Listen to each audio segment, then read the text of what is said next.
Chers amis, bonjour. Alors, aujourd'hui, je vais recommencer à vous faire des vidéos sur la toxicité des livres sacrés. Après tout, étant donné que le niveau de surveillance a augmenté par rapport au risque terroriste, ça me paraît pas superflu. Avant-propos. Je suis prédisposée, c'est vrai, à observer mes contemporains et de préférence sous l'angle humoristique, souvent. Je dirais plutôt sous l'angle singulier, poétique, quelquefois, ou en tout cas ludique. C'est ainsi. Une de mes filles, il n'y a pas plus efficace que d'avoir été élevée par ses propres enfants.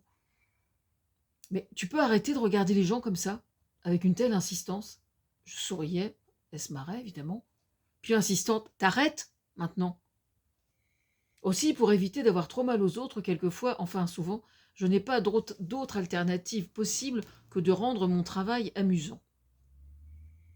Sachant d'autre part que les livres sacrés par définition sont aux antipodes d'une partie de rigolade, alors oui, décidément, mon approche me semble non seulement salutaire, mais surtout bienfaisante. Enfin, j'ose espérer qu'elle le sera autant qu'elle l'est quand j'aborde ce sujet si sensible.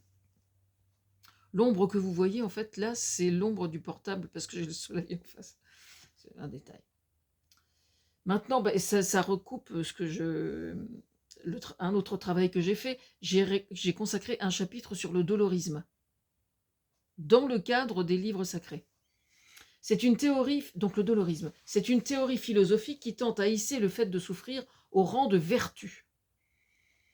C'est la religion catholique qui en est en grande partie responsable et cet état de fait, et je dois avouer ma méconnaissance des autres cultes pour parvenir à démontrer qu'ils en seraient eux aussi responsables dans une telle proportion.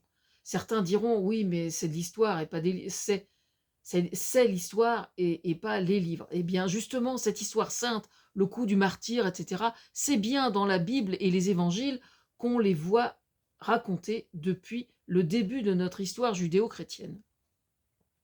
Considérant d'autre part à quel point les différentes religions sont entremêlées dans leur genèse, je n'ai aucun doute sur le fait que ce dolorisme est encore bel et bien présent dans les autres cultes. C'est donc bien dans ces livres sacrés que ce poison est répandu au cours de notre histoire.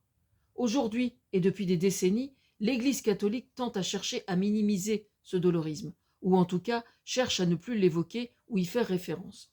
Mais hélas, les racines sont bien là. Aussi, l'assumer pour l'Église aujourd'hui apparaît-il comme l'un des principaux challenges qui restent à relever. La prochaine fois, je vous demanderai pour quelles raisons il est interpellant de chercher à démontrer l'existence de Dieu.